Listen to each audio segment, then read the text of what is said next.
I thought I'd put a little addendum to this EMR video with a real example. I sold one of my EMR, my urgent care centers, to a group, and they put in a new EMR. The only trouble was it was cumbersome.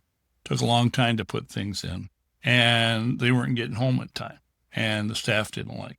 So what they did is they changed the time that they would take the last patient, which had the effect of reducing their patient count by about 2 patients per day.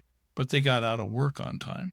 That's $300. If it's $150 a patient, that's $108,600 a year if you're open 362 days a year, like most urgent care centers. And if you wait 3 years before you fix it, that's another $325,800 just because your EMR is cumbersome to use. So that's something to consider when you're picking the EMR. It really has to be efficient, or it can really cost you a lot of money. Hi, I am Dr. Stephen Smith. I'll see you on the next video.